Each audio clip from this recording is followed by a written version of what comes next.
Vem cá, qual a guerra recente que já matou mais de 5 milhões de pessoas? Não é a Ucrânia, também não é na Palestina. A guerra na República Democrática do Congo. Você não sabia? Pois é, praticamente ninguém sabe disso. Esse conflito é muito conhecido, mas dentro do continente africano.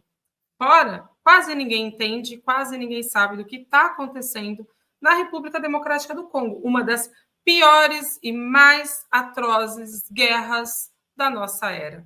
Hoje eu vou te contar o que está acontecendo na República Democrática do Congo, como esse conflito começou e qual a relação que ele tem com o genocídio de Ruanda. E aí você vai entender por que é tão difícil acabar com essa guerra. Para entender um pouco, eu vou ter que voltar lá para a colonização.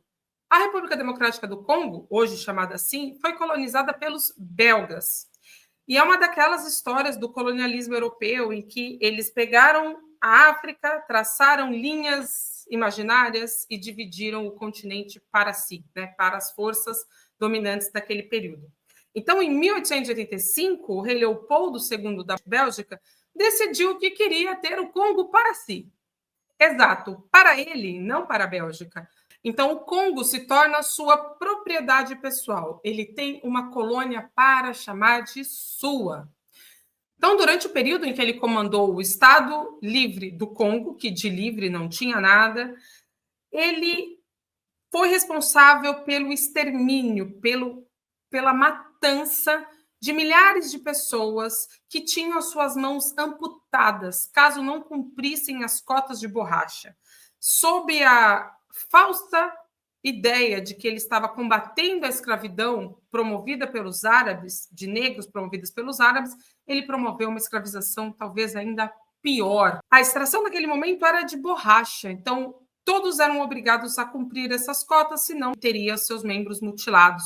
Mulheres e crianças eram feitos reféns, aldeias eram queimadas, e nesse período a metade da população morreu no país. Como acontece, né, com esse tipo de situação, ninguém nunca foi responsabilizado. Em 1960, então, o Congo conquista sua independência. Seu primeiro-ministro é Patrice Lumumba, que foi um panafricanista, anti-imperialista, anti-Bélgica, que liderou este movimento. Porém, para conter uma ação independentista, uma ação separatista dentro do país, ele pediu auxílio da ONU, pediu auxílio dos Estados Unidos, e o que ele teve foi um retumbante silêncio.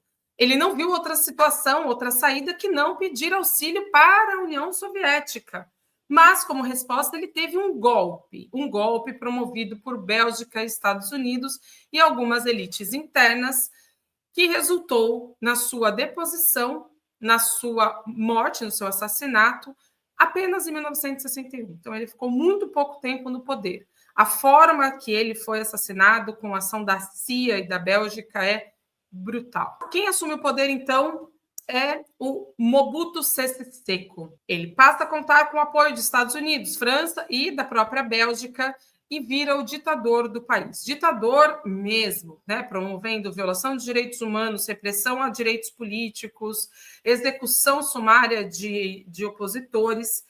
E ele se enriqueceu, ficou um bilionário com os recursos que ele extraía do seu próprio país, né? Então, ao invés de destinar esse recurso para a população, para promover infraestrutura, obras, benefícios sociais, ele, na verdade, botou no próprio bolso, enviou para paraísos fiscais tudo que ele conseguiu da venda de diamantes, cobre e ouro, e o povo na miséria. Nesse período, né, durante a gestão de Sese Seko, nós tínhamos a Guerra Fria. Então, ele tinha uma passação de pano geral, porque ele era visto como um aliado contra o comunismo, contra o avanço da União Soviética em África, né? E como o Congo tem uma posição geoestratégica muito importante, é praticamente o coração da África, um país grande, bem no centro, ele era importante como uma barreira para conter esse avanço da União Soviética. Com a queda do Muro de Berlim, com o fim da União Soviética, Mobutu perde apoio e o seu regime começa a ruir. Acontece que, ainda nos anos 90, mais precisamente em 1994, nós temos o ápice, né, da guerra em Ruanda, quando acontece o genocídio de Ruanda. Naquele momento, quase 1 milhão de Tutsis e Hutus moderados foram massacrados por Hutus extremistas, um conflito, digamos, étnico que abrangeu Hutus e Tutsis. Hutus maioria, Tutsis minoria. A ação do grupo rebelde Tutsi FPR, liderado por Paul Kagame, foi eficaz em derrotar esses milicianos Hutus e acabar com esse genocídio.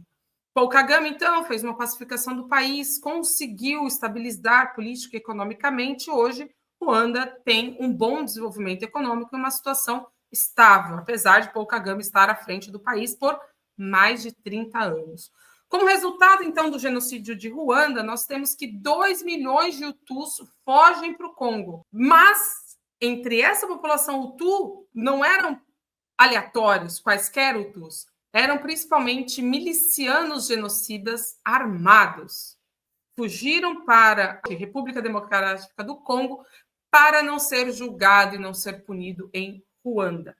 Já no Congo, esses grupos se reorganizaram no leste do país, leste que faz fronteira com Ruanda, Uganda, Burundi, e foram muito bem recebidos por Mobutu, acolhidos, né? Porque as tensões sociais naquele momento no Congo estavam crescentes. Congo, que naquele momento se chamava Zaire. As lutas sociais, as tensões estavam crescentes. Mobutu usa a presença dos Hutus como cortina de fumaça e incentiva as tensões étnicas contra Tutsis, que habitam, né, o Congo desde o século XIX. Então, os Tutsis passam a ser perseguidos dentro do Congo e a região vira ali um barril de pólvora que vai explodir imediatamente depois com a Primeira Guerra do Congo. Em 96, o Laurent Kabila, com o apoio de Ruanda, Uganda e Angola, lidera uma ofensiva, uma ação militar para derrubar o Mobutu. Temos aí essa Primeira Guerra do Congo. Em simplesmente menos de um ano, nós temos aí um grande massacre, né, da população em geral.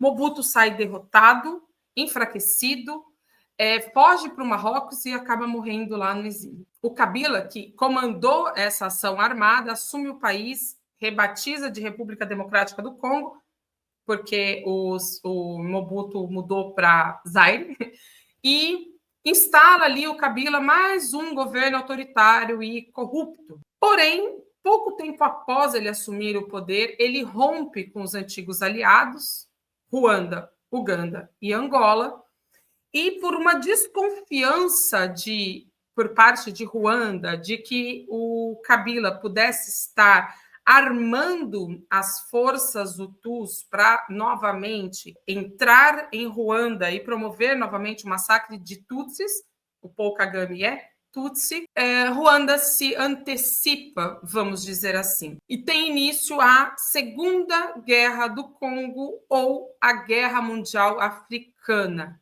Nós temos aí o envolvimento de pelo menos 9 países, direta ou indiretamente. Uganda passa a controlar um grupo armado no Congo, o MLC, e Ruanda controla o RCD. Esses dois grupos têm tanta efetividade, conseguem avançar tanto, que passam a controlar a maior parte da República Democrática do Congo. O que se vê é terrível: mulheres são estupradas, sequestradas, crianças são usadas como soldados, milhares de pessoas morrem em massacres, muitos acabam morrendo não vítimas diretas do confronto, mas de fome e doenças, né, provocadas, entre outras coisas, pela obrigação de se mover dentro do país, de um lado para o outro, os chamados deslocamentos forçados. Então, nós temos aí, desse conflito iniciado em 98, que vai até 2003, mais de 5 milhões de mortos. Em 2003, é assinado um acordo de paz e um governo de transição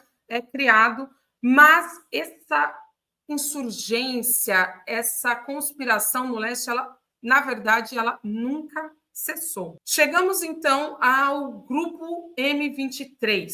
Em 23 de março de 2009, é assinado um acordo para cessar um novo conflito que eclodiu ali no leste do país. Como uma dissidência desse grupo atuante, desse grupo que havia afirmado a paz, surge o M23, que tem esse nome justamente por 23 de março.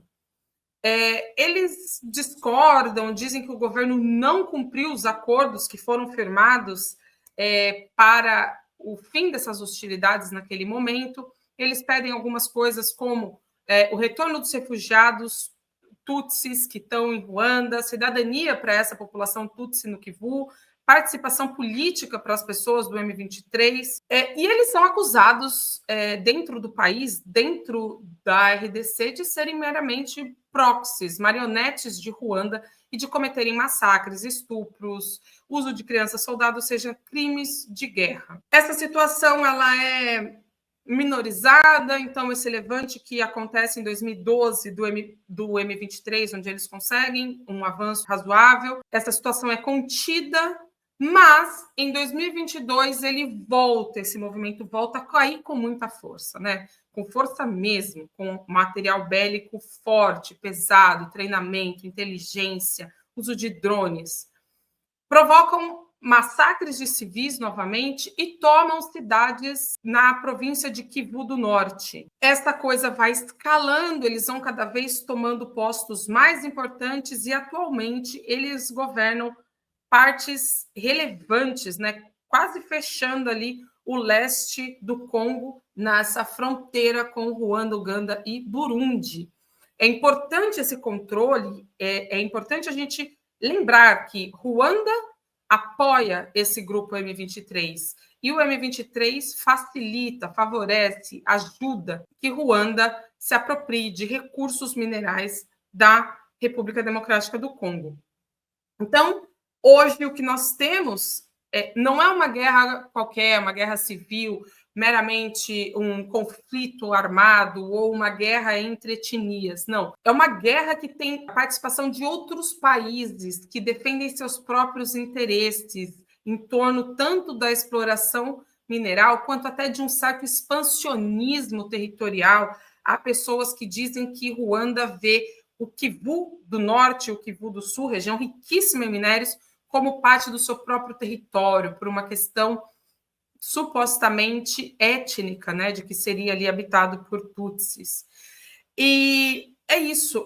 A gente tem o deslocamento forçado de milhares de congoleses nesse momento. Nós temos o silêncio da mídia ocidental, que finge que não vê o conflito. E nós temos um conteúdo exclusivo para falar melhor e destrinchar as pormenores dessa situação, desse conflito, para que você consiga entender de fato o ponto a ponto, né, historicamente, todos os atores que foram intervindo para a gente chegar numa situação hoje em que é muito difícil negociar. Se você acha que esse conteúdo é interessante, se você vê sentido, se você gostou de saber do que está acontecendo na República Democrática do Congo, um dos conflitos mais graves e mais invisibilizados da nossa era, peço que você compartilhe, comente, ajude a divulgar, ajude esse vídeo a chegar a mais gente. Vamos fazer uma comunidade, vamos fazer uma rede e divulgar esse conteúdo, porque assim como você possivelmente não sabia, outras pessoas também não sabem do que está acontecendo